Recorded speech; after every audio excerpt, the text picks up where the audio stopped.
Welcome everyone. Good evening. आप सभी का स्वागत है इस नए सेशन में। खुशबू, सोनाली, आलोक, बहुत बहुत स्वागत है। तो आज हमारा इकोनॉमी का एक स्पेशल क्लास पे मैंने एक छोटा सा सेशन बनाया है। ये हमारा खास तौर पे फोकस रहेगा जो आर ओ की वैकेंसी निकली हुई है। आर ओ की जो वैकेंसी निकली हुई है विधानसभा की, उसको उस पे मद्देनजर रखते हो, क्योंकि जनवरी में आपको पता ही है इसका एग्जाम होने वाला है हमारा, तो उस पे फोकस करेंगे। प्रणाम सोनाली। तो छोटा सेशन रहेगा ये हमारे, करीब 12 से 15 सेशन का रहेगा। इंपॉर्टेंट आपके जो कॉन्सेप्ट्स हैं इकोनॉमी के, उसको डिस्कस करेंगे इनमें।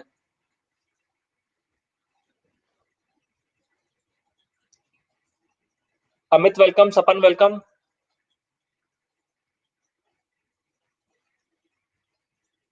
गौरव वेलकम, अर्पिता वेलकम।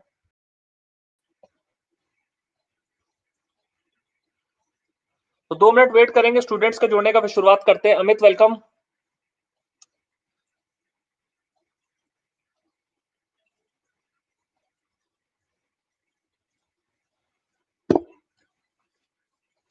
तब तक इकोनॉमी में कितने बच्चों को डाउट है, इकोनॉमी सब्जेक्ट में कितने बच्चों को डाउट रहता है और क्वेश्चंस आप लोग के गलत होते हैं, खास तौर पे जो कॉन्सेप्चुअल क्वेश्चन आते हैं। करिश्मा वेलकम।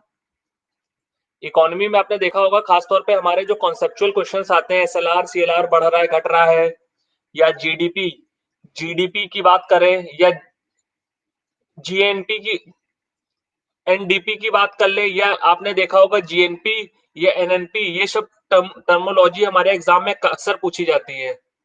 आपको भी आलोक, आपको भी खुशबू, ओके।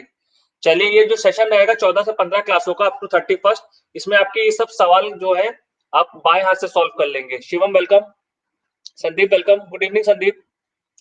तो ये सब जो क्वेश्चंस आते हैं, जीडीपी जीएनपी में क्या डिफरेंस है, या तो कई बार आपने देखा होगा ग्रॉस वर्ड लिख के आता है, कई बार लिख के आता है जीडीपी एट मार्केट प्राइस, या फिर कई बार लिख के आता है जीडीपी एट फैक्टर कॉस्ट। इन सब में क्या क्या डिफरेंस है? गुड इवनिंग शिवम, कैसे हो?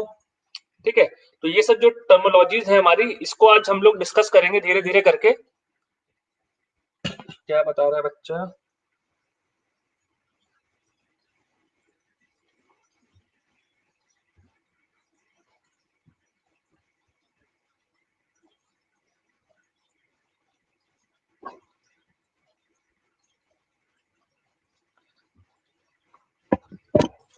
हाँ, वो प्लस पे स्टार्ट हो रहा है, वो प्लस पे स्टार्ट हो रहा है।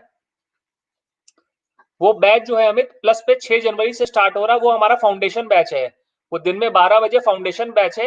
ये एक स्पेशल क्लास में मैंने जो एक छोटा सा कोर्स बनाया है, काफी स्पेशल क्लास के बच्चों को डाउट रहता है, उसको एड्रेस करने के लिए बेसिकली इसको बनाया है, ठीक है ना। वो फाउंडेशन बैच है हमारा। तो चलिए स्टार्ट करते सेशन को। कुछ बच्चों को क्लास मिलने में दिक्कत हो रही है।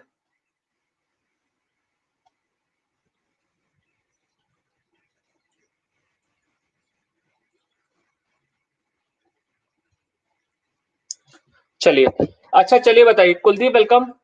वीडियो नॉट अवेलेबल आ रहा है। Shikha welcome. Raunak welcome. Video तो आप लोग का प्ले हो रहा है ना, आई थिंक। वीडियो तो प्ले हो रहा है, आई थिंक। नहीं हो रहा है?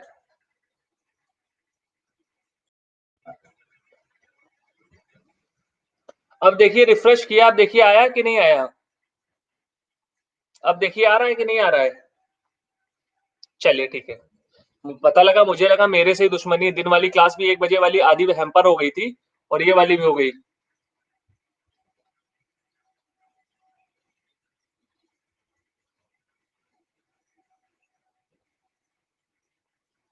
स्वाति वेलकम। चलिए, तो सबसे पहले हम लोग टर्म्स देखते हैं। इकोनॉमी में हमारा जो बेसिक फंडा होता है, इकोनॉमी शब्द का मुख्य अर्थ क्या होता है? कोई बच्चा बता सकता है? रेखा वेलकम। इकोनॉमी जो शब्द है हमारा, ये कहां से उत्पन्न हुआ है? बिल्कुल बेसिक से चलते हैं, बताइए। इकोनॉमी शब्द किसी बच्चे ने सुना है कि किस वर्ड से ड्राइव हुआ है, या किस देश का शब्द है? अरबी है, ग्रीक है ना, विदेशी है, मतलब ब्रिटिशर से लिया गया, किस देश से लिया गया है? कुछ अंदाजा है किसी को? मीरा जी वेलकम। किसी को कोई अंदाजा है? गिरीश वेलकम।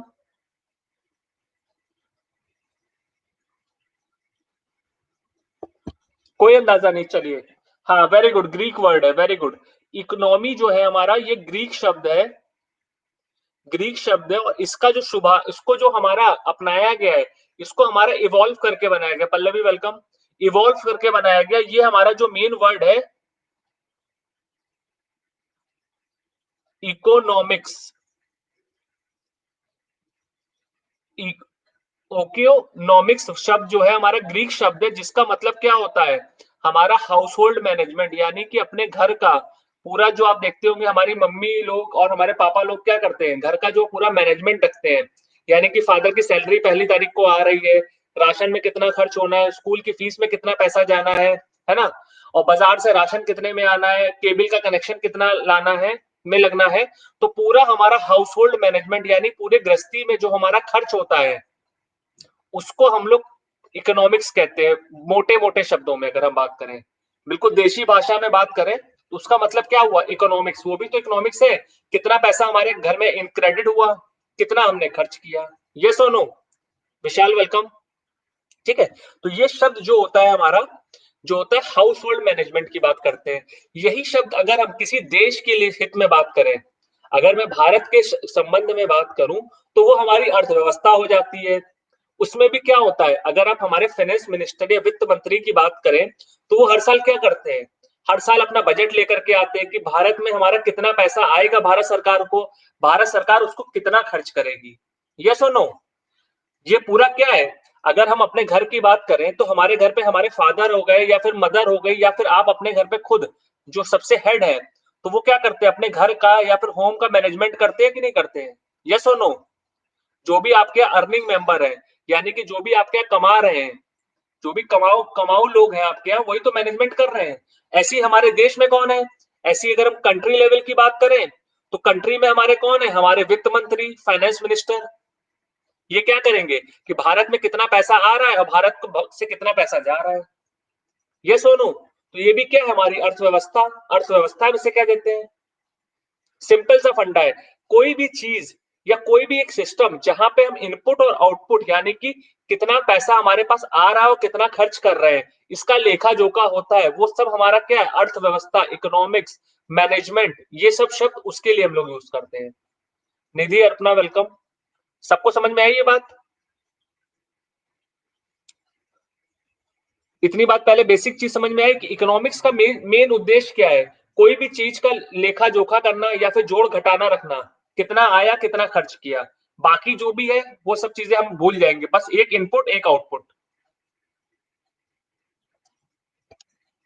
इतना क्लियर हुआ कि नहीं हुआ, सब नोट करने में व्यस्त है। User welcome. ठीक है, जहां डाउट हो पूछते रहिए।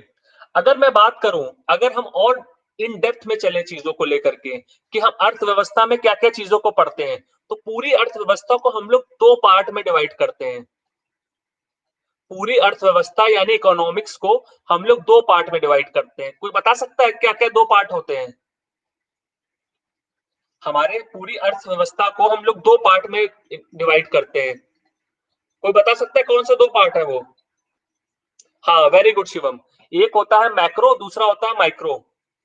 नहीं नहीं रौनक, इनकम पे नहीं होता है, micro and macro. Macro economics का मतलब क्या होता है, और दूसरा होता है माइक्रो इकोनॉमिक्स।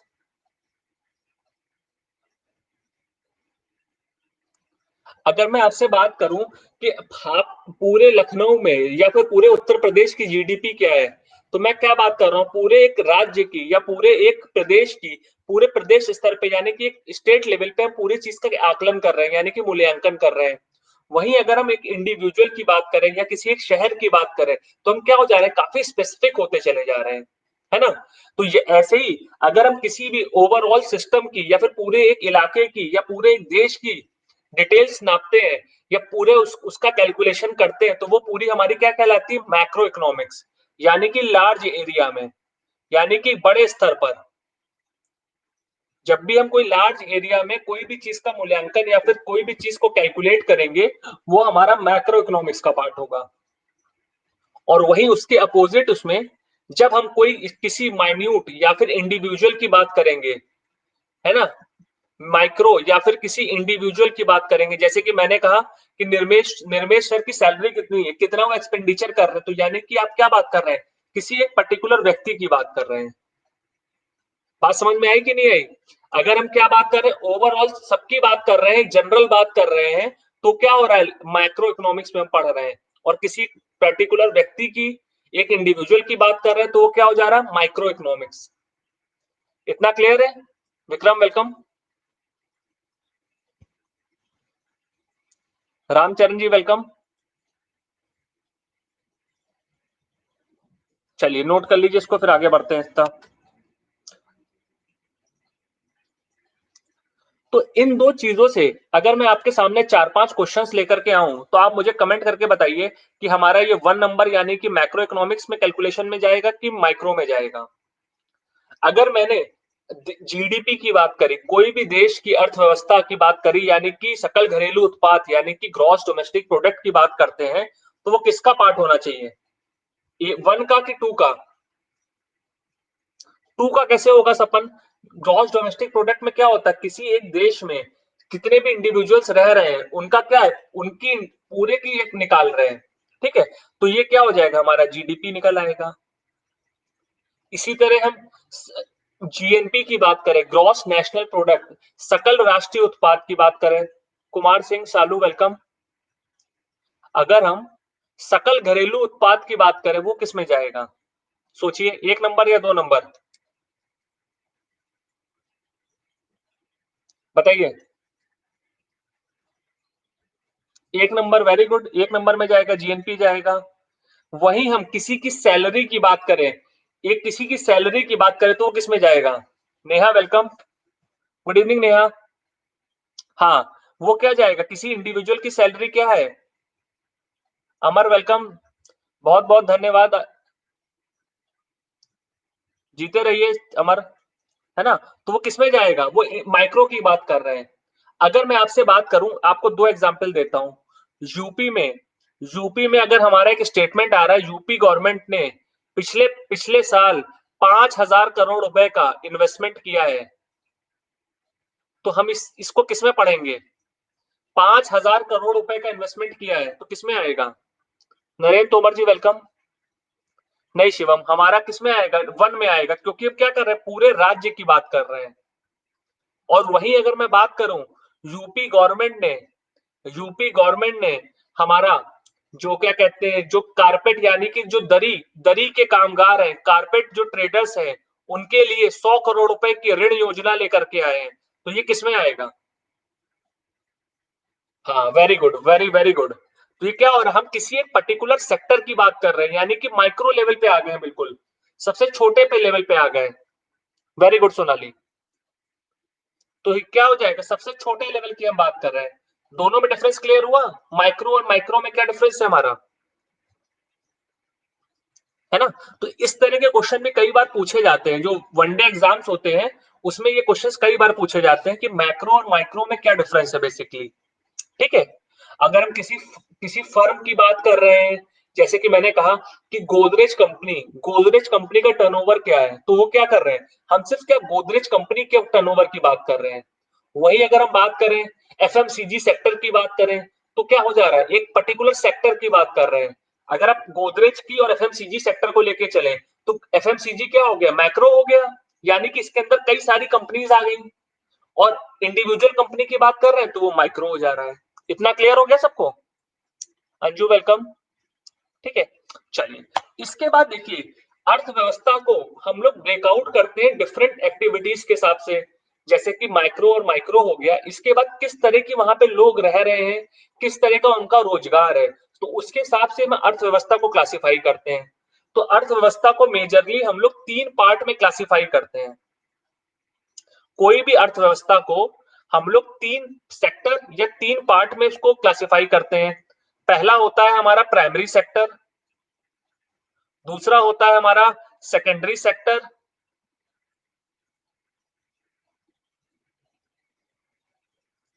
और तीसरा होता है टर्शरी सेक्टर। अगर मैं कोई भी देश में ऐसे रिसोर्सेज की बात कर रहा हूं, जहां पे क्या हो रहा है, कोई भी चीजें नेचुरली यानी कि प्राकृतिक में, प्रकृति में हमें नेचुरली मिल रही है, वो हमारा किस सेक्टर में आएगा? नंबर 1, नंबर 2, नंबर 3 डाल देता हूं मैं।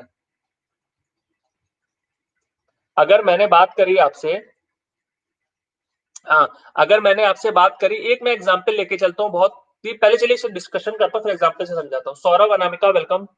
हाँ, अगर मैंने किसी अर्थव्यवस्था में नेचुरल रिसोर्सेज से जो चीजें मेरे उत्पन्न होके आ रही हैं, उसको हम लोग कहते हैं प्राइमरी सेक्टर।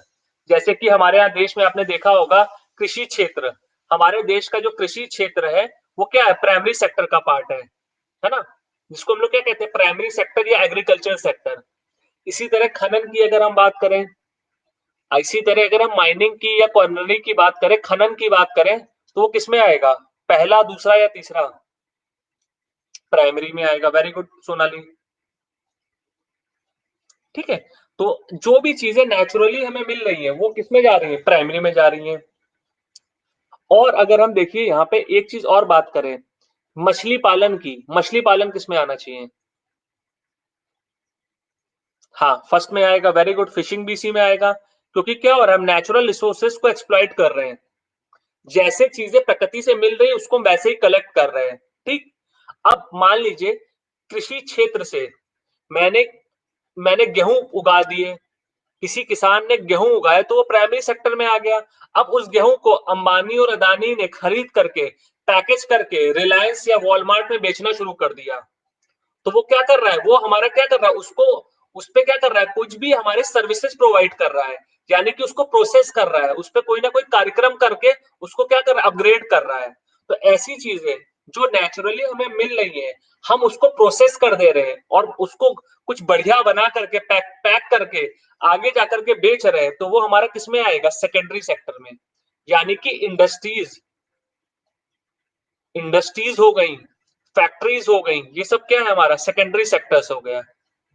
महिमा वेलकम, है ना, तो ये क्या हो गए? हमारे सेकेंडरी सेक्टर हो गए। क्लियर?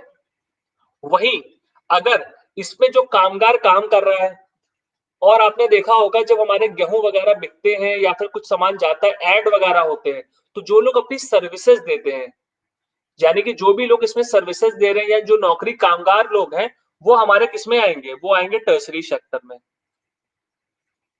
किसी भी प्रकार की सेवाएं जो दे रहा है अपनी, जैसे आपने देखा होगा हमारे फैक्ट्री में ऑपरेटर्स होते हैं, मशीन कोई चलाने वाले इंजीनियर्स होते हैं, तो वो क्या कर रहे हैं? अपनी सेवाएं देते हैं।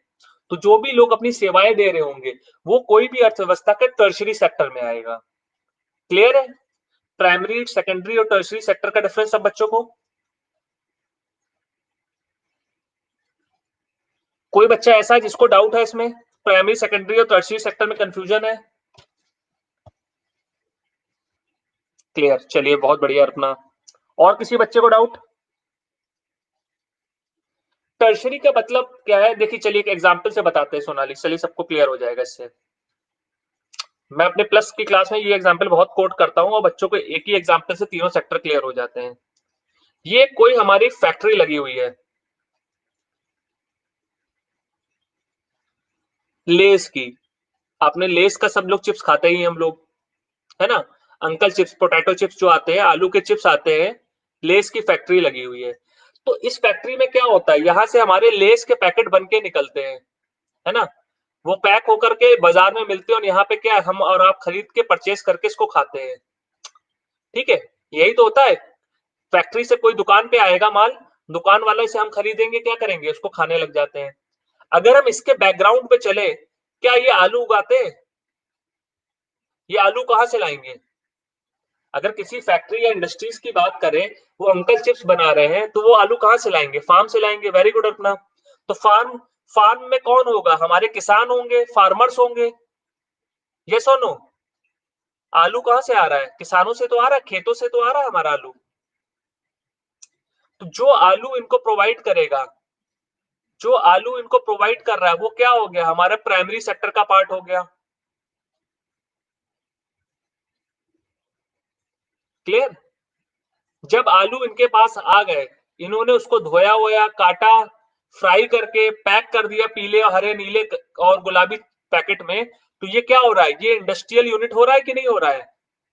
ये हमारा क्या है? इंडस्ट्रियल यूनिट्स में तो प्रोसेसिंग होती है, आपने देखा होगा हमारे जो बड़े बड़े इंडस्ट्रीज या कारखाने होते हैं उसमें क्या होता है, रॉ मटेरियल आता है, वो प्रोसेस होता है according to the requirement of the consumer या फिर जो भी बाजार में डिमांड है उसके हिसाब से क्या होता है, ये हमारे पैक होते हैं कि नहीं होते हैं, बताइए।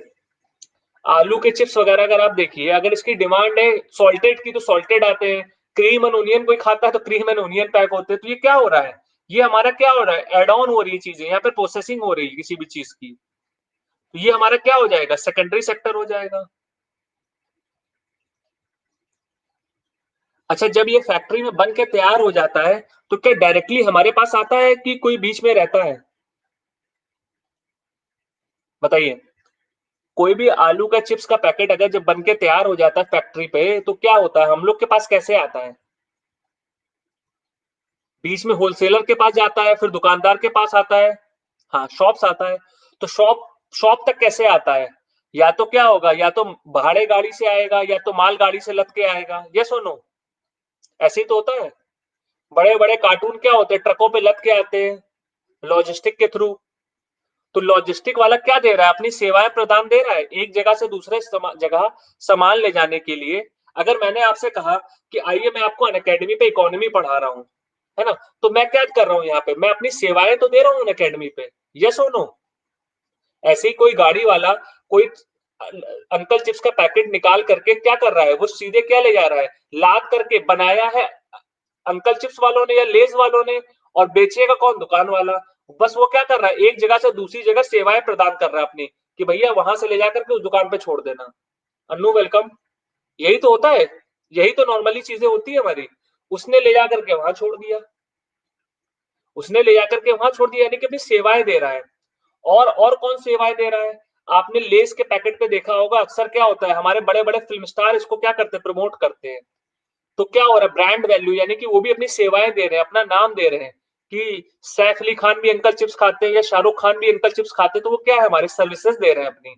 तो ऐसी कोई भी चीजें जिससे उसमें सर्विसेज या आगे बढ़ाने में मददगार होती हैं, उसको हम लोग क्या कहते हैं, टर्शरी सेक्टर या फिर सर्विस सेक्टर, ठीक है। और लास्ट में कौन आ जाता है, हमारा उपभोक्ता, यानी कि कंज्यूमर, उपभोक्ता हो गया। रजत वेलकम, क्लियर है। हाँ, हम लोग आ गए, हम लोग कौन आ गए, ये हो गए प्रोड्यूसर, हम लोग हो गए कंज्यूमर। बीच में देखिए primary sector, secondary sector, tertiary sector, last में कंज्यूमर। ये हमारी कोई भी अर्थव्यवस्था की चेन होती है, क्लियर है अभी। देखिए एक एग्जांपल से देखिए पूरी इकोनॉमी के आपका पूरा चक्कर क्लियर हो गया, है ना। अब आप कभी नहीं भूलेंगे, है ना, अब कभी नहीं भूलेंगे, ठीक है। अच्छा एक चीज बताइए, दवा का दुकानदार जो होता है, जो दुकान पे फार्मास्यूटिकल शॉप पे जो दवाएं बेचता है, वो किस सेक्टर में आएगा, फार्मास्यूटिकल, फार्मास्यूटिकल शॉप पे जो दवाएं बेचता है, मेडिसिन जो बेचता है, वो किस सेक्टर में आएगा, Venu welcome, very good Shivam, very good Raunak, third service sector में आएगा। क्योंकि दवा बना रही है कंपनी कैडिला हो गई या फिर मैनकाइंड हो गई, बस वो क्या कर रहा है, अपनी सेवाएं प्रदान कर रहा है, क्लियर है। अब एक दो क्वेश्चन और पूछते हैं आपसे। अच्छा, हमारे घर पे जो दूध वाले भैया आते हैं, जो दूध देने आते हैं, बताइए रामचरण जी बताइए, हमारे घर पे जो दूध वाले भैया दूध देने आते हैं, मिल्कमैन जो है हमारे यहाँ, वो कौन किस सेक्टर में आएंगे, पहले दूसरे या तीसरे में, सर्विस में आएंगे। सर्विस में क्यों आएंगे, दूसरे में क्या, उन्होंने क्या भैया, पनीर थोड़ी ना देने आ रहे हैं रौनक, रजत, पनीर देने थोड़ी ना आ रहे हैं, वो मिल्कमैन जो हमारे यहाँ दूध देने आ रहा है, दूध वाले आ रहे हैं, जो वो कौन में आएंगे, very good Shivam, very good, वो हमारे आएंगे प्राइमरी सेक्टर में। वो क्या कर रहे हैं, नेचुरली प्रोडक्ट को कलेक्ट कर रहे हैं, इसमें इन्होंने प्रोसेस थोड़ी ना किया है, समझ में आया, रॉ मटेरियल है वो तो। उसको जब पनीर बना लीजिए, मट्ठा बना लीजिए या मिल्क बादाम बना लीजिए, तो किसमें चला जाएगा हमारा, वो जो प्रोसेस कर रहा होगा वो चला जाएगा किसमें, हमारा सेकेंडरी में, और जो बेच रहा होगा वो हमारा ट्रेशरी में चला जाएगा। अखिल वेलकम, डिफरेंस क्लियर हुआ कि नहीं हुआ। मैंने एक लाइन बोली थी, कोई भी चीजें जो प्रकृति से हमें डायरेक्टली मिल रही है, रॉ चीज मतलब कच्ची चीज, जिसमें हमने कुछ भी नहीं किया, उससे उस क्षेत्र से जुड़ा व्यक्ति जो उसको कलेक्ट कर रहा होगा वो प्राइमरी क्षेत्र का में आएगा। क्या चीज? कोई जरूरी नहीं डायरेक्ट काऊ से ले आए। अरे मैंने जो एग्जाम्पल आपको एक एक्सेप्शनल केस दिया है ना कुछ वो, अब कहने को तो पाउडर वाला दूध भी ला सकता है ना वो तो प्रोसेस दूध हो गया हमारा। मैंने एक जनरल बात करी, जो दूध वाला हमारे घर पे दूध लेकर के सुबह आता है वो किस सेक्टर से दूध कलेक्ट करके आ रहा है, बेसिकली वो हमारा प्राइमरी सेक्टर में आएगा ना, वो तो रॉ मटेरियल है हमारे लिए। क्लियर है? और उसको अगर पका करके, आपने देखा होगा सर्दियों में, आपने देखा होगा लखनऊ में तो कई जगह देखते हैं, पुराने लखनऊ में भी कढ़ाई पे दूध रख करके शाम को वो केसर वाला दूध देते हैं। अच्छा अच्छा, मिल्क सुना होगा, ओके ठीक है। तो वो क्या हो रहा है, वो प्रोसेस करके दे रहे हैं, वो किस में जाएंगे? रवि वेलकम। हाँ, अब पैक दूध किस में आएगा, आप बताइए, खुद सोचिए। पानी भी रहता है, तो पानी यानी एक्सेप्शन हटा देते हैं। हाँ, अब देखिए आलोक ने बहुत बढ़िया बात बोली है, देखिए। हाँ, जो बच्चों के डाउट है, देखिए बहुत बढ़िया एग्जांपल दिया है ओमकार, वेलकम। अगर आप दूध वाले की बात करें तो दूध वाला किसमें हमारा आ गया, प्राइमरी सेक्टर में आ गया। प्राइमरी सेक्टर में कौन आ गया, दूध वाला, जो हमारे यहाँ जो सुबह दूध लेकर के आता है, मिल्कमैन, जो अपने गाय से यानी अपने तबेले से डायरेक्ट दूध लेके आता है, वो प्राइमरी में आ गया। सेकेंडरी में कौन आ जाएगा? सेकेंडरी सेक्टर में हमारे यहाँ मदर मदर डेयरी वाले आ जाएंगे। अगर आप मदर डेयरी की बात करिए या अमूल की बात करिए, ये लोग क्या कर रहे हैं, दूध लेके पैस्चराइज कर दे रहे हैं उसको, उसको पैस्चराइज करके क्या कर रहे हैं, पैक करके बेच रहे हैं। आपने दूध की फैक्ट्रीज देखी होंगी, वो क्या करते हैं, पैकेट में पैक करके दे रहे हैं। तो उसको क्या किया, रॉ मटेरियल को कलेक्ट किया, उसके बाद उसको क्या किया, प्रोसेस करके बेच रहे हैं आगे। मिल्कमैन मार्केटिंग कर रहा है। कौन मिल्कमैन मार्केटिंग कर रहेगा? अरे मैं दूध वाले ग्वाले की बात कर रहा हूँ, जो डायरेक्टली दूध दो के आता है। नहीं नहीं नहीं, मैंने क्या बात करी, मैं उस दूध वाले की बात कर रहा हूँ जिसके पास एक गाय है, वो सिर्फ आपके यहाँ दूध देने आ रहा है। आप ये मत सोचिए कि हमारे यहाँ वो सब यादव दूध डेयरी, जैसे गोमती नगर में 10 यादव दूध डेयरी है, तो वो क्या कर रहे हैं, वो तो कलेक्ट भी कर रहे हैं, प्रोसेस भी कर रहे हैं, सर्विस भी दे रहे हैं। ठीक है, सोनम वेलकम। ठीक है, मैं ऐसे दूध वाले की बात कर रहा हूँ जो आपके घर पे केन में दूध लेकर के आ रहा है। ठीक है, और वही मदर डेयरी और या अमूल क्या हो जाएगा, सेकेंडरी सेक्टर हो जाएगा, है ना। क्लियर है? तो डिफरेंस को देखिए, हमेशा देखते रहिए, समझते रहिए। और वही वही आपने देखिए, वो आता नहीं है, वीरेंद्र सहवाग का ऐड आता था, वीरेंद्र सहवाग का ऐड आता था, या फिर आप देखा होगा जो सुबह सुबह अमूल की जो कैरेट लाद के लेके आते हैं दुकान वाले भैया, जो दूध देते हैं, वो हमारे किस में आ जाएंगे, टर्सरी में आ जाएंगे, वो टर्सरी सेक्टर में आ जाएंगे। जो हमारे आउटलेट्स होंगे, अमूल के आउटलेट्स होंगे, अगर हम अमूल के आउटलेट्स देखेंगे, छोटी छोटी जो दुकानें होती हैं, वो क्या हो जाएंगी, टर्सरी में हो जाएंगी। वो क्या कर रही है, हमें सर्विस दे रही है अपनी। सोनम, खुशबू, वेलकम। अभी समझ में आया डिफरेंस तीनों का? दूध वाले से ही हमारी तीनों चीजें निकल के आ रही हैं। क्लियर है? चलिए, और किसी बच्चे को भी डाउट है, कमेंट करिए। किसी को डाउट हो तो कमेंट कर दीजिए। चलिए, तो आगे बढ़े। देखिए, हमारी इकोनॉमी, कोई भी देश की अर्थव्यवस्था हम लोग दो पैमानों पे नापते हैं। अगर हम बात करें कौन कौन से हमारे पैमाने होते हैं कोई भी देश की इकोनॉमी को नापने के लिए, ये कैसे हम लोग क्लासिफाई करते हैं उनको, कि किस तरह की अर्थव्यवस्था है। हमारी दो तरह की मेजर अर्थव्यवस्थाएं होती, पहली क्या होती है, पूंजीवादी अर्थव्यवस्था यानी कि कैपिटलिस्ट।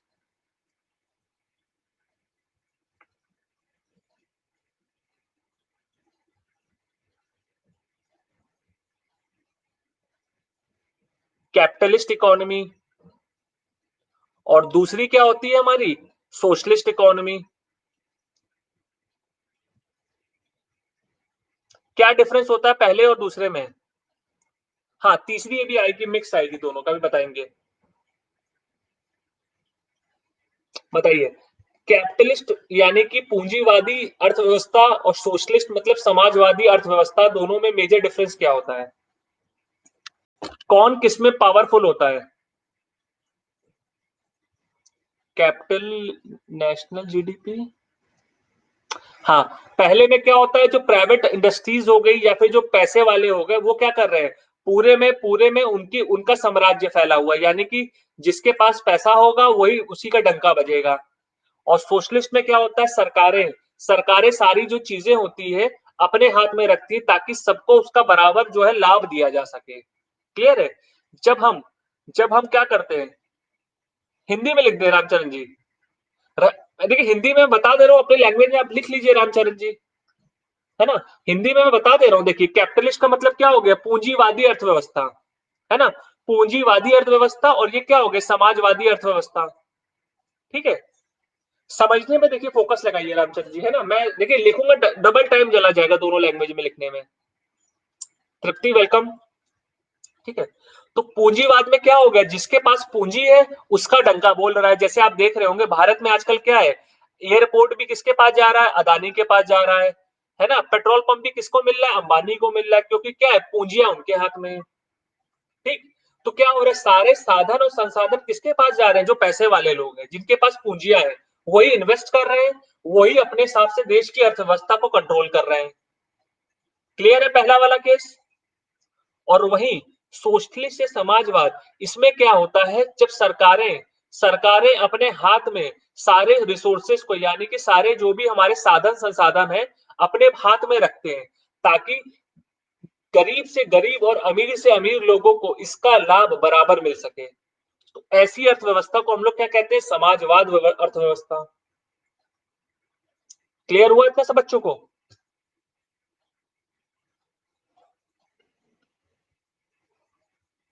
दोनों का डिफरेंस समझ में आया?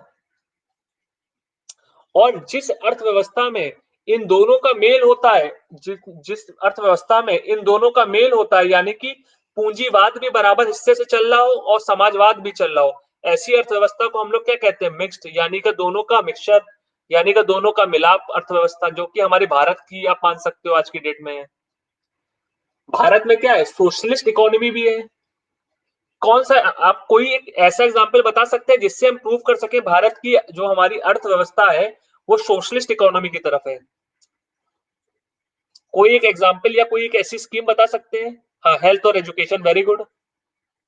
जैसे आपने देखा होगा शाम की क्लास में हम लोग पढ़ रहे थे आयुष्मान योजना या पोषण अभियान के बारे में। तो ये क्या है, हमारी केंद्र सरकार की योजनाएं हैं, यानी कि केंद्र सरकार सबको बराबर पैसा दे रही है, चाहे वो बच्चा हो, चाहे वो महिलाएं हो, या फिर गरीब का बच्चा हो या अमीर का बच्चा हो, जो भी हमारा जिसका भी क्या कहते हैं पोषण यानी कि न्यूट्रिशन लेवल कम है, उसको इसमें सहायता मिलेगी। क्लियर? जबकि क्या हो रहा है, कैपिटलिस्ट में क्या होता है हमारा, कैपिटलिस्ट में क्या होता है, सरकारें क्या होती है, जो पूंजियां होती है उनको लोन देती है। जैसे आप इसमें बात करिए, हमारे यहाँ एक कैपिटलिस्ट इकोनॉमी का कोई एग्जांपल बता सकता है? चलिए, हमने पोषण अभियान की बात करी, ये तो हमारी सोशलिस्ट अर्थव्यवस्था की तरफ चला गया। कोई एक ऐसी योजना का नाम बता सकते हैं कि जो कैपिटलिस्ट इकोनॉमी को दर्शा रहा हो? शिव, रिलायंस तो ही मैं सरकार की नीति की बात कर रहा हूं। अभी हम लोग अर्थव्यवस्था को कैसे डिफाइन करते हैं, सरकार की नीतियों पे। सरकार जब पूंजीपतियों के लिए काम करती है तो उसको हम कैपिटलिस्ट कहते हैं। तो ऐसी कोई योजना आपके दिमाग में आ रही है जिसको आप कह सकते हैं कि हाँ ये पूंजीपतियों के लिए है? जैसे पोषण अभियान था, इसमें मुझे भी बराबर सरकार से मदद मिलेगी, आपको भी मिल रही है, तो क्या हो रहा है, इसमें दोनों के लिए सब कुछ बड़ा समान है, अवसर है। बताइए। हाँ, वेरी गुड। अर्पणा, अर्पणा ने अच्छा कहा, कॉर्पोरेट टैक्स को रिड्यूस करना, वेरी गुड खुशबू। सरकार जैसे कई बार आपने देखा होगा कॉर्पोरेट टैक्स को रिड्यूस कर देती है, जबकि क्या होता है, इनकम टैक्स को रिड्यूस नहीं करती है। अगर इनकम टैक्स को करेगी तो सर्विस क्लास भी का भी कम होगा और बिजनेस क्लास का भी कम होगा। जबकि क्या, कॉर्पोरेट टैक्स अगर कम कर रही है तो क्या हो रहा है, सिर्फ पूंजीपतियों का कम हो रहा है। ये सोनू। और अगर एक कोई स्कीम की बात करें, देखिए हम लोग योजनाओं की बात कर रहे थे, कोई एक ऐसी योजना का नाम बताइए जो हमारे कैपिटलिस्ट इकोनॉमी को दर्शा रहा है। कोई एक योजना का नाम बता दीजिए।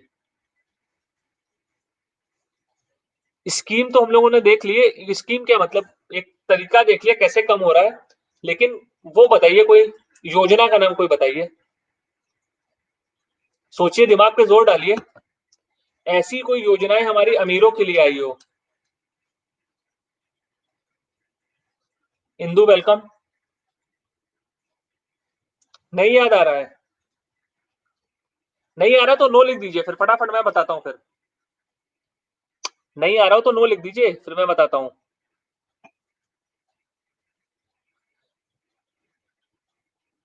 इसका नाम याद आया?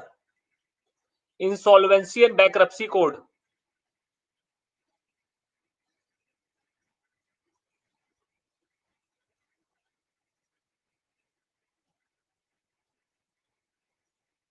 ये क्या है? जो कंपनियां दिवालिया हो जाती, सरकार उनको पुनः मौका देती है, दोबारा मौका देती है कि आप अपने आप को रिवाइव कर लीजिए 3 महीना या 6 महीना पे। क्या है, पूंजीपतियों को दोबारा से बैंक से लोन रीस्ट्रक्चर्ड किया जा रहा हो। नमस्ते इंदू, कैसे हो आप? है ना? उसके बाद अगर वो नहीं संभल पाते, उसके बाद भी वो गड़बड़ करते हैं या फिर उनकी कंपनी नहीं उभर पाती है, तो दोबारा क्या होता है, उनकी नीलामी कर दी जाती है दूसरे पूंजीपतियों के हाथों। ऐसा होता है कि नहीं होता है? अगर आप देखिए, ये सब कानून किसके लिए है? हमारे कॉर्पोरेट्स के लिए है। हमारे कॉर्पोरेट्स के लिए है या फिर ऐसी इंडस्ट्रीज के लिए है जिनका क्या एनपीए बहुत ज्यादा है। वहीं अगर कोई एक नॉर्मल पर्सन का एनपीए अगर होता है तो क्या होता है, उसका घर कुड़की हो जाता है तुरंत। ऐसा होता है कि नहीं होता है? अगर आप मान लीजिए कोई डिफॉल्ट कर दीजिए लोन को, हाँ, कोई लोन को डिफॉल्ट कर दीजिए, अगर आप उसको ना करिए तो क्या होता है, अगर आपने कोई भी डॉक्यूमेंटेशन कोलैटरल्स में रखे हैं, तो वो क्या होता है, बैंक की संपत्ति हो जाती है कुछ समय के बाद। है कि नहीं? और आप देखिए, कई तरह की हमारी स्कीम्स लेके आती है सरकार, कई तरह की हमारी क्या ऋण योजनाएं लेकर के आती है ना? जो क्या होता है, ऑलरेडी एग्जिस्टिंग, यानी कि ऑलरेडी एग्जिस्टिंग जो हमारे इंफ्रास्ट्रक्चर है या फिर कॉर्पोरेट्स है, उन्हीं को लोन दिया जाता है। तो वो सब क्या हो रहा है, कैपिटलिस्ट इकोनॉमी की तरफ दर्शाता है। क्लियर है? चलिए, इसके बाद देखिए, राहुल वेलकम। इसके बाद देखिए, कोई भी अर्थव्यवस्था को एक और पैमाने पे हम लोग नाप सकते हैं। इतना तो हमने इकोनॉमी को इतना डिटेल में डिस्कशन डाइवर्सिफाई करके देखा। इसके अलावा भी एक तरीका और है जिसमें हम अर्थव्यवस्था को नाप सकते हैं। पहला होता है हमारा open economy and closed economy, यानी कि खुली अर्थव्यवस्था और बंद अर्थव्यवस्था। इसका कोई डिफरेंस बता सकता है? ये टर्म भी हमारा कई बार न्यूज में चलता रहता है। इस शब्द से आप लोग क्या समझते हैं?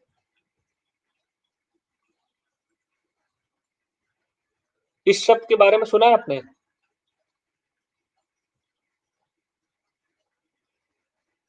नहीं सुना है? और किसी बच्चे ने?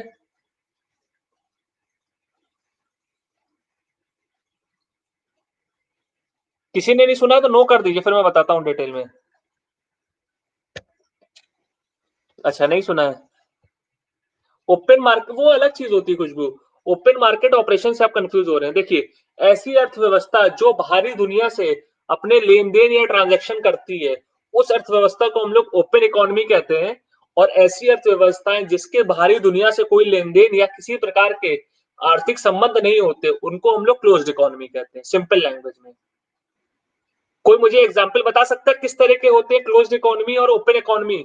अगर मैं बात करूं, आपने पिछले साल अक्सर न्यूज में देखा होगा कि वर्ल्ड ट्रेड ऑर्गेनाइजेशन क्या होता है, हर देशों पे नजर रखता है कि कोई भी देश किसी दूसरे देश को हानि पहुंचाने के लिए सस्ते दरों पे चीजें उसके यहाँ डंप ना कर दे, या दूसरे को ज्यादा सस्ते मान, जैसे मान लीजिए भारत और चीन एक अच्छे डेवलपिंग कंट्रीज है, तो मान लीजिए साउथ अफ्रीका को किसी भी लाइट की जरूरत पड़ी, झालर की जरूरत पड़ी क्रिसमस पे, तो भारत भी अब झालर बेच सकता है, चाइना भी बेच सकता है, जबकि दोनों की मैन्युफैक्चरिंग कॉस्ट बराबर आ रही है। चाइना क्या करता है, और सस्ते दाम पे बेचने लगता है। तो कोई भी अर्थव्यवस्था ऐसी जो बाहरी दुनिया से ट्रांजैक्शन कर सकती है, उसको हम लोग ओपन कह रहे हैं और क्लोज कह रहे हैं।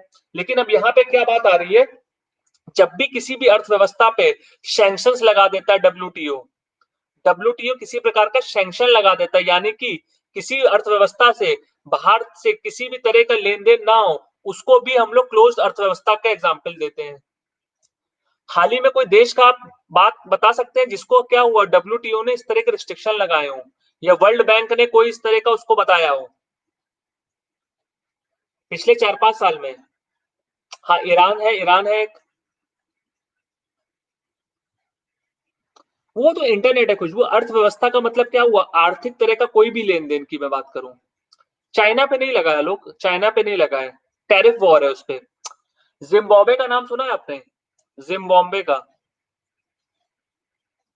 जिम्बाब्वे में पिछले 5 से 10 साल पहले आपने देखा होगा कि वहां पे 10 लाख का या इतने लाख डॉलर का भी एक नोट छपा था। 4 या 5 नोट छपे थे, क्योंकि इनकी अर्थव्यवस्था यानी कि इनका जो डोमेस्टिक करेंसी थी, जैसे हमारे यहाँ रुपीज है, वो इतनी ज्यादा गिर गई थी इन कंपैरिजन टू डॉलर कि इनको 10 लाख डॉलर का एक नोट छापना पड़ गया था। इसके बाद डब्ल्यूटीओ ने जिम्बाब्वे की अर्थव्यवस्था को क्लोज कर दिया था, यानी कि बंद कर दिया था कि ये बाहर की दुनिया से किसी भी प्रकार का लेन देन ना कर सके, यानी कि किसी प्रकार का कोई ट्रांजैक्शन ना कर सके। अब मान लीजिए आप 75 रुपए का एक डॉलर आपके पड़ रहा है, हमें पड़ रहा है। अब मान लीजिए हम यूएस जा करके 4 या 5 डॉलर खर्च कर रहे हैं, तो हमारी जेब पे बोझ बढ़ रहा है कि नहीं बढ़ रहा है? यस और नो? अगर मैं आपसे बात करूं तो ऐसी कोई देश जिसकी अर्थव्यवस्था इतनी ज्यादा चरमरा जाए या वो इतनी कठोर रहे, उसके उसके रूल्स रेगुलेशन रहे कि वो बाहरी दुनिया से किसी प्रकार का लेन देन नहीं कर सकता, तो उस अर्थव्यवस्था को हम लोग क्लोज्ड इकोनॉमी कहते हैं। ये बात समझ में आई कि नहीं आई सबको?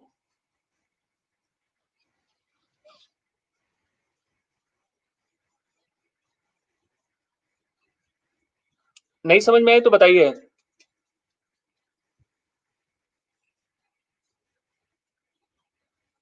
चलिए, ठीक है। ठीक है, तो ये हमारा कुछ इंप्रो, हाँ, ठीक है, तो ये हमारा कुछ बेसिक जो इंट्रोडक्शन है हमारा इकोनॉमिक का, उससे प्रॉफिट नहीं होता है, देश पूरा बर्बाद हो जाता है। अगर आप देखिए नॉर्थ कोरिया का, देखिए आज के टाइम पे, अगर आप देखिए नॉर्थ कोरिया में क्या पूरा तानाशाही है। कभी आपने किसी देश का ट्रांजैक्शन या किसी प्रकार का कोई भी ट्रीटी या एग्रीमेंट देखा नॉर्थ कोरिया के साथ? नहीं होता है, क्योंकि क्या उसकी अर्थव्यवस्था बिल्कुल क्लोज्ड है। ये सुनो, या पाकिस्तान की बात करिए, पाकिस्तान भी देखिए क्या करता है, हमेशा चीजें इंपोर्ट करता है। अगर देखिए, अगर मैं कहता हूं कोई भी चीज ओपन है, तो वो क्या हो रहा है, वो लेन खरीद भी रही है और बेच भी रही है, यानी कि उसको इंपोर्ट भी कर रही है और एक्सपोर्ट भी कर रही है। ऐसा तो नहीं हो सकता ना कि मैं एक तरफा ही उससे धंधा करता चला जा रहा हूं। अगर मान लीजिए एक कोई देश है, मान लीजिए छोटा नेपाल है, नेपाल हमारा क्या हिली एरियाज पे या फिर हिमालयाज पे है, तो वहां पे क्या इंडस्ट्रीज नहीं लग सकती। तो अगर हमेशा वो इंपोर्ट ही करता रहेगा चीजें, तो उसके पास अर्थव्यवस्था में इतना कैसे जान आएगी कि वो इतना पैसा इकट्ठा कर सके कि हर साल 5,000 करोड़ रुपए या 10,000 करोड़ रुपए का राशन खरीदता रहे। अगर आप लॉजिक से चीज सोचिए, अगर मान लीजिए आपकी इनकम नहीं है, अगर मान लीजिए आपकी इनकम नहीं है, तो आप कितने दिन तक सरवाइव कर पाओगे? कितने दिन तक बाहर रेस्टोरेंट में खाना खा पाओगे या फिर अपना पेट पाल पाओगे, अपने घर का पेट पाल पाओगे? जब तक आप ओपन नहीं होगे, यानी कि बाहर से लाओगे नहीं पैसा, तभी तो खर्च कर पाओगे। बात समझ में आई कि नहीं आई? अमर वेलकम। तो ये हमारे देशों में इसका प्रॉफिट नहीं होता है, नुकसान होता है बल्कि। तभी आप देखिए जो छोटे देश हो जाते हैं, जो छोटे देश होते हैं, आइलैंड कंट्रीज होते हैं, वो गरीब क्यों रह जाते हैं? क्योंकि वो उनके पास इतने साधन संसाधन ही नहीं होते हैं कि वो किसी और देश के साथ इस तरह का बायलैटरल टाइज कर सके। रंजीता वेलकम। हाँ, लॉकडाउन ले लीजिए, बिल्कुल सोनाली, है ना? तो ये चीज क्या है, आप अगर इसको अपनी कॉमन लाइफ से भी जोड़ो, हम देखिए इकोनॉमी बिल्कुल कॉमन लाइफ की चीजें हैं। जब आप विजुअलाइज नहीं करोगे कोई भी कॉन्सेप्ट को, अगर अभी मैं आपको आगे भी क्लासेस में थोड़ा थोड़ा बताता रहूंगा चीजों को, जब तक आप चीजों को विजुअलाइज नहीं करोगे तो इकोनॉमी आपके लिए बहुत टफ सब्जेक्ट हो जाएगा। और जिस दिन आपने इकोनॉमी को अपने अपने आप से कोरिलेट कर लिया, अपने से कोरिलेट करके चलने लगे, तो इकोनॉमी आपके लिए बाएं हाथ का खेल हो जाएगा। और सबसे स्कोरिंग करने वाला सब्जेक्ट भी इकोनॉमी है। इसके क्वेश्चन या तो कॉन्सेप्चुअल आएंगे, छोटे छोटे फैक्ट्स आएंगे, कितना परसेंटेज बढ़ा, कितना घटा, लेफर कर्व क्या हो गया, कुटनिट्स कर्व क्या हो गया, ये सब क्वेश्चन आएंगे। या तो करंट अफेयर से लिंक आ जाएगी, स्कीमें बता दीजिए, ये सरकार ने कब लॉन्च किया, क्या हुआ, इससे आरबीआई को क्या फायदा हुआ, बस। इसके अलावा इकोनॉमी से और कोई क्वेश्चन बन नहीं सकता है। और ना रटने वाला सब्जेक्ट है, एक बार आपने समझ लिया तो फिर आपका पूरा इकोनॉमी बिल्कुल आप मास्टर बन सकते हो उस पर, है ना? तो आज हमारा इंट्रोडक्शन सेक्शन है, तो आज मैंने थ्योरी बेस थोड़ा लेकर के चले थोड़ा, ताकि आपका थोड़ा बेस बना सके। कल से थ्योरी भी लेके चलेंगे और क्वेश्चंस भी करते चलेंगे हम लोग, ठीक है ना? क्योंकि काफी बच्चों को इकोनॉमी का कॉन्सेप्ट में दिक्कत आ रही थी, मुझे मैसेज कर रहे थे आप लोग। तो आज हम लोगों ने थोड़ा लेसन जो है थ्योरेटिकल लेके चले, कल से एमसीक्यूज भी चलेंगे और कुछ थ्योरी भी चलेगी, दोनों चीजें चलेंगी। 10-12 क्वेश्चन करेंगे और उससे रिलेटेड थ्योरी समझते चलेंगे, ताकि क्या हो, क्वेश्चन की मदद से आप एग्जाम में क्वेश्चंस को अटेम्प्ट कर सको और कॉन्सेप्ट बिल्ड हो सके। क्लियर है? खुशबू टाइमिंग के लिए प्लीज मत बोलो, टाइमिंग का मेरा, हाँ क्वेश्चन का पोस्टमार्टम कर देंगे बिल्कुल आलोक। हाँ स्पेशल क्लास पे रहेंगी, 15 से 16 क्लासें, कोशिश पूरी रहेगी कि इसको वाइंड अप कर देंगे इसमें हम। हेलो ओमकार जी, टाइमिंग खुशबू चेंज इसलिए नहीं हो पाएगी। हाँ ये टाइमिंग सही है, मेरे लिए भी सही है, क्योंकि अभी क्या है, आज मेरी क्लास नहीं है, अदरवाइज प्लस की क्लास मेरी फिर 9 बजे से होती है, 9 से 10:30 बजे प्लस की क्लास होती है, तो 2 मिनट के बाद प्लस क्लास शुरू हो जाएगी मेरी। आज जबकि नहीं है, मेरी ऑफ कर रखी है मैंने, कल से वो भी रहेगी। और शाम को आप लोग जानते हैं करंट अफेयर्स का भी रहता है, तो टाइम का काफी क्रंच रहता है थोड़ा, है ना।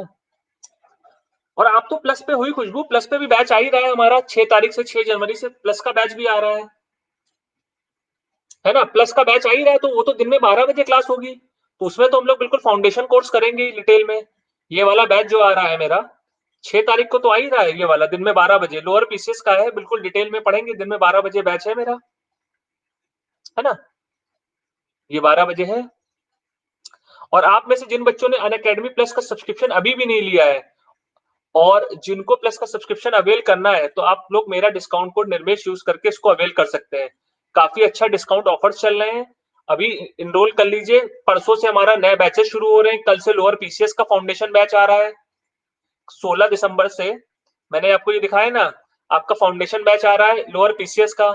इसके अलावा हमारा जो नेक्स्ट वेडनेसडे यानी कि जो 23 दिसंबर से आरओ का फाउंडेशन बैच आ रहा है, इसमें मेरा इन्वायरमेंट का और इकोनॉमी का इसमें भी कोर्स आ रहे हैं, ठीक है।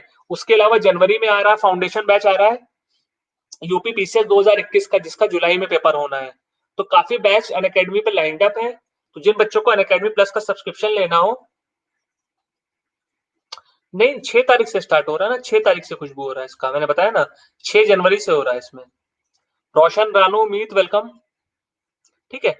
तो जिसको भी सब्सक्रिप्शन लेना हो, आप मेरा डिस्काउंट कोड निर्मेश यूज करके ले सकते हैं, 20% तक का डिस्काउंट आपको मिल जाएगा, यानी कि जो आपको 2 साल का सब्सक्रिप्शन है, बिल्कुल। अब अपना जब मेरा शुरू होगा आपको बता देंगे, 6 जनवरी से स्टार्ट हो रहा है नया बैच, तब आप एनरोल कर लीजिएगा, ठीक है ना। और आपको 20% डिस्काउंट मिल जाएगा, 10% मेरे कोड से और 10% मेरी जो स्पेशल क्लासेस आप देख रहे हो, इसमें हर क्लास लाइव देखोगे आप मेरी डेली। दिन में 1 बजे करंट अफेयर्स की होती है और शाम को 8 बजे इकोनॉमी की होगी, अब से लेके 31 तारीख तक। इन दोनों क्लासेस को कर लीजिएगा, कम से कम 30 क्वेश्चन आपके फिक्स हो जाएंगे। यूपी के कोई भी एग्जाम में 30 क्वेश्चन आपके फिक्स हो जाएंगे, 20 से 25 क्वेश्चन आपके करंट अफेयर्स के, 5 से 6 इकोनॉमी के, इन 2 स्पेशल क्लासेस से। अन अकेडमी का जो इनिशिएटिव आज से स्टार्ट हुआ है, ये बिल्कुल फ्री है, एब्सोल्युटली फ्री है। तो आपके जो फ्रेंड्स इन एग्जाम्स के लिए 2021 में बैठने जा रहे हैं, चाहे वो आपका लोअर पीसीएस हो, चाहे आपका नॉर्मल पीसीएस है जो जुलाई में होना है, चाहे विधानसभा का जो आपका आरओ की वैकेंसी आई है जिसका एग्जाम जनवरी में होना है, और जो आरओ की फ्रेश वैकेंसी आने वाली है, उन सब के लिए महत्वपूर्ण होने वाला है। तो उनको भी इस क्लास का लिंक शेयर करिए ताकि उन क्लासेस को कर सकें। नहीं ओमकार, करंट इसका कंप्लीट बैच तो कल से स्टार्ट हो रहा है, यही मैं आपको बता रहा हूँ ना, ये कंप्लीट बैच कल से स्टार्ट हो रहा है 16 दिसंबर से। इसमें अभिनव सर की, कपिल सर की और आकांक्षा मैम की क्लासेस पहले होंगी, मेरी लास्ट में शेड्यूल्ड है, क्योंकि मेरा ऑलरेडी अभी बैच चल रहा है दूसरे बैचेस में, है ना। ऑलरेडी भी मेरा एनवायरमेंट का, इकोनॉमी का, करंट अफेयर्स का बैच चल रहा है, टाइम का इशू है, इस वजह से मैंने जनवरी में लेट स्टार्ट कर रहा हूँ क्लासेस अपनी, ठीक है। तो बाकी तब तक अब अविनाश सर की, कपिल सर की, आकांक्षा मैम की क्लासेस अटेंड कीजिए इस बैच में, जो कल से स्टार्ट हो रही है। क्लियर है? तो जिस बच्चे को भी प्लस का सब्सक्रिप्शन लेना है, क्लास के बाद अनअकैडमी ऐप पे जाके आप मैसेज कर दीजिएगा, जहां भी डाउट आए, जो भी समस्या है, 20% डिस्काउंट कैसे लेना है कॉइन से और कोड से, उसके लिए मुझे मैसेज कर दीजिएगा, जानकारी दे देंगे। क्लियर है? चलिए वापस आते हैं क्लास पे। चलिए 2-3 क्वेश्चन आप पूछते हैं, देखते हैं आपने आज की क्लास में कितनी चीजें अंडरस्टैंड करी हैं, मतलब कितने कॉन्सेप्ट बिल्डअप हुए हैं। अगर मैं आपसे बात करूं किसकी, 12 बजे दिन में मीट, दिन में 12 बजे हुआ करेगी इकोनॉमी की क्लास, दिन में 12 बजे हुआ करेगी 6 जनवरी से। ठीक है। और अभी की स्पेशल क्लासेस जो चल रही है दिन में 1 बजे चल रही है और रात में 8 बजे चल रही है। ये दोनों स्पेशल है, ये करंट अफेयर्स का है और ये इकोनॉमी का है। ठीक है।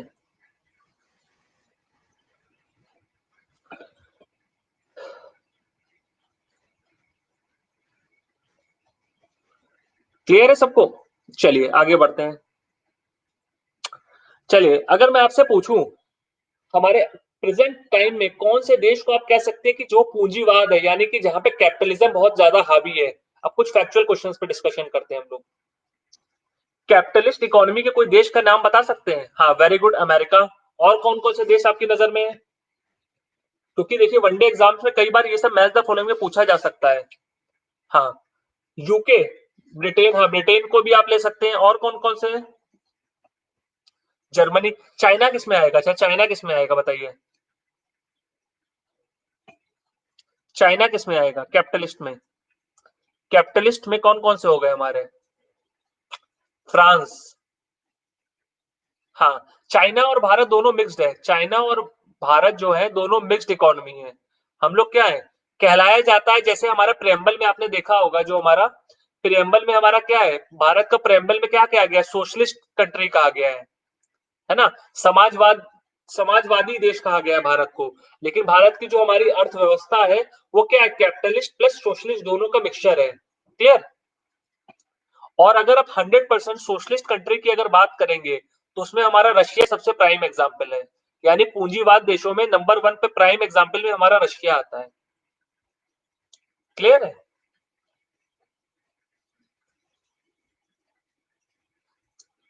ठीक। अच्छा जापान किस में आएगा, कोई बता सकता है जापान हमारा किस में आएगा? जापान देश भी काफी डेवलप्ड देश है हमारा। बताइए। जाइए आज ढूंढ के लाइएगा, आज ढूंढ के लाइएगा। जापान का इकोनॉमिक सर्वे पढ़ के आइएगा, है ना। जापान का, जापान का आज इकोनॉमिक सर्वे पढ़ के आइएगा और फिर बताइएगा सर उनका इकोनॉमिक सर्वे जो 2021 20-21 का आया था उसमें क्या था हमारा। नहीं, इकोनॉमिक सर्वे किस साल का आएगा? चलिए अच्छा ये बताइए। अगर मैंने आपसे कहा करंट ईयर का इकोनॉमिक सर्वे पढ़ना है तो किस साल का इकोनॉमिक सर्वे पढ़ रहे होंगे आप? बताइए। देखते हैं इंटेलेक्चुअल लेवल आपका कितने आप लोग आंख कान खोल के पढ़ते हैं। Very good very good. हाँ इकोनॉमिक सर्वे अगर मैंने करंट ईयर का पढ़ने को कहा तो किसका हो जाएगा, 19 और 20 का। क्लियर है? वेरी गुड अर्पणा, खुशबू, रोशन, वेरी गुड। कितने बच्चों को ये बात समझ में नहीं आई, ऊपर से बाउंसर निकल गया। ये जो मैंने लिखा है कितने लोगों के लिए बाउंसर निकल गया? कोई बच्चा ऐसा है तो कमेंट करके बता दे। नहीं देखिए क्लास में, देखिए क्लास में और डॉक्टर से और टीचर से कभी भी शर्माना नहीं चाहिए। नहीं आता है तो पूछ लीजिए, एग्जाम में नहीं गलत होना है ना। नहीं आता है तो एल लिख दीजिए। वैसे भी स्पेशल क्लास है, कमेंट नहीं दिखेगा आपका, मुझे ही दिखेगा, तो किसी को क्या पता। हाँ ये बात हुई ना। वैसे भी कमेंट नहीं दिखेगा, क्यों शर्माना, है ना। अच्छा मीत आप रिकॉर्डेड लेक्चर आज का देख लीजिएगा और कोई डाउट हो तो कल की क्लास में पूछिएगा। कुछ समझ नहीं आ रहा मीत, कोई बात नहीं, आप लेट से जुड़े हो। आज हमने इकोनॉमी का इंट्रोडक्शन देखा है कि अर्थव्यवस्थाएं कैसे किस प्रकार की होती हैं, कैसे हम उसमें डिफरेंशिएट करते हैं, कैपिटलिस्ट में यानी पूंजीवाद में और समाजवाद में क्या डिफरेंस होता है, ओपन इकोनॉमी में क्या होता है।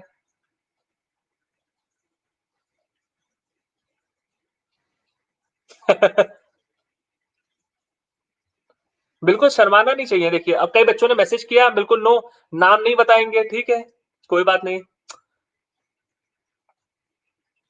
नोट्स, नोट्स देखिए, नोट्स हमेशा अपनी लैंग्वेज में खुशबू बनाइए, अपनी लैंग्वेज में खुशबू बनाइए।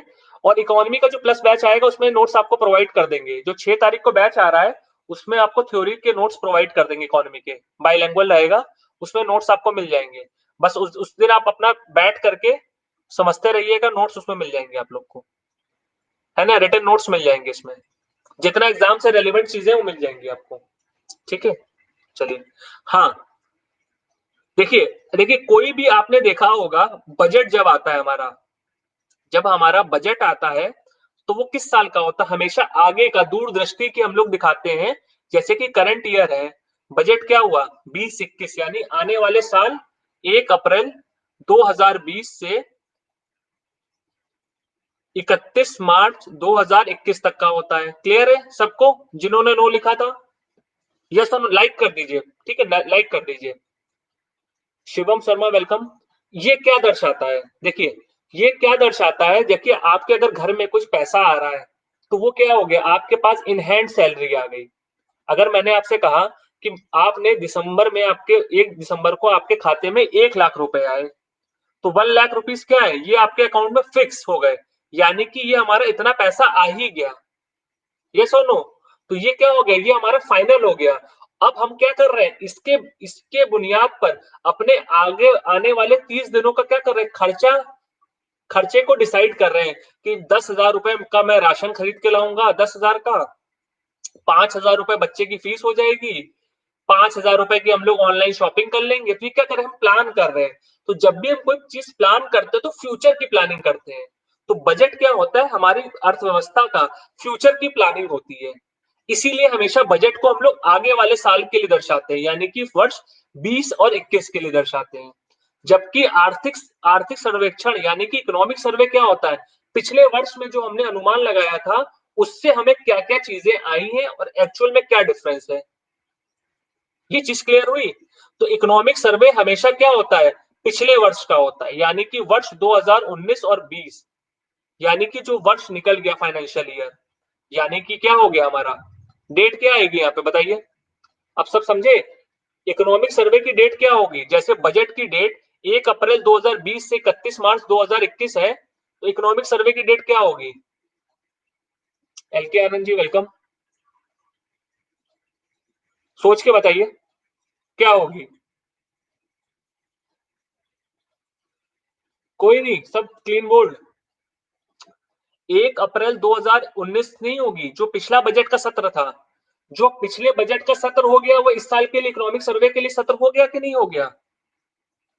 अगर मैं आपसे बात करूं, आपके आपने 1 लाख रुपए आज कमाए, इस महीने का जो आपका खर्चा आप प्लान कर रहे हो और वो 1 जनवरी के लिए क्या हो जाएगा, पिछले महीने मैंने 50,000 खर्च कर दिए, तो क्या हो गया, आपके पास पूरा ब्रेकअप है, पिछले महीने आपने 50,000 रुपए कहां कहां खर्च किए। तो जो पिछले साल का बजट का सत्र होगा, यानी 1 अप्रैल 2019 से लेकर के 31 मार्च 2020 तक के लिए हमारा क्या हो जाएगा, इकोनॉमिक सर्वे का सत्र हो जाएगा। क्लियर है सभी बच्चों को जिनको डाउट है?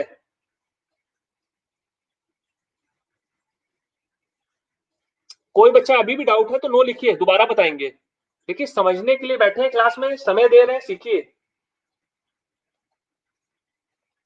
देखिए अभी भी डाउट है, एग्जाम्पल और समझाते हैं।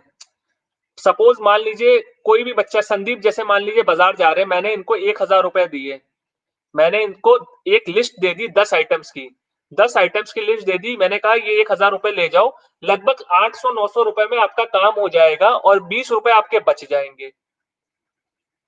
तो ये क्या है, ये मैं अनुमान लगा के बता रहा हूं कि सामान लगभग 980 रुपए में आ जाएगा। यस और नो? इतना समझ में आया? अनजाने वेलकम। तो ये क्या हो रहा है, ये हमारा बजट है, ये मैंने बजट बनाया है कि इतने का सामान, 100 रुपए का पहला आइटम मिलेगा, 80 रुपए का दूसरा आइटम मिल रहा है, 70 रुपए का तीसरा आइटम मिल रहा है, ऐसे टोटल मैंने करा 980 रुपए अनुमानित कर लिया, 20 रुपए बच रहा है। और वहीं जब संदीप लौट के आए, संदीप कहने लगे सर यहाँ तो मुझे 1200 रुपए का सामान मिला, 200 रुपए मेरी जेब से लग गए। तो क्या हो रहा है, अब क्या एक्चुअल कंडीशन मुझे पता लग गई, असली असली में बाजार में उसके मूल्य क्या थी और मैंने क्या अनुमान लगाया था। यस और नो?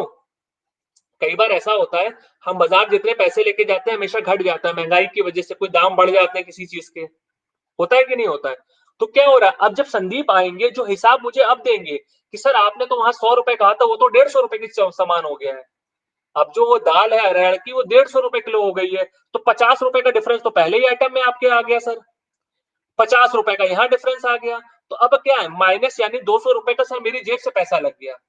तो वो क्या हो गया, एक्चुअल कंडीशन। तो यही हमारा इकोनॉमिक सर्वे होता है, कितना हमने खर्च करना था लेकिन कर हमने ज्यादा दिया है।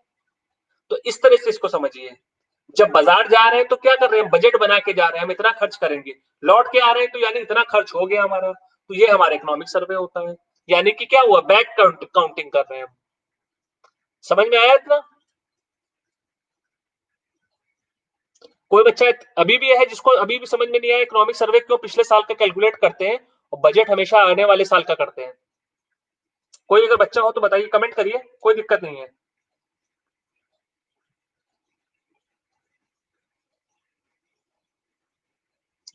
क्लियर है?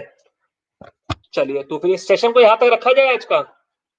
तो कल 1 बजे करंट अफेयर्स का एमसीक्यू सेशन रहेगा, है ना? कल 1 बजे रहेगा। और सेशन कैसा लगा कमेंट कर दीजिएगा आप लोग, है ना? सेशन कैसा लगा कमेंट कर दीजिएगा। और कल से इसमें एमसीक्यू की मदद से करेंगे। आज मैंने सोचा था एक छोटा इंट्रोडक्शन आप लोग को देंगे इकोनॉमी में, क्योंकि एमसीक्यू डायरेक्ट कराएंगे तो आप लोग को बेस नहीं बनेगा कभी भी।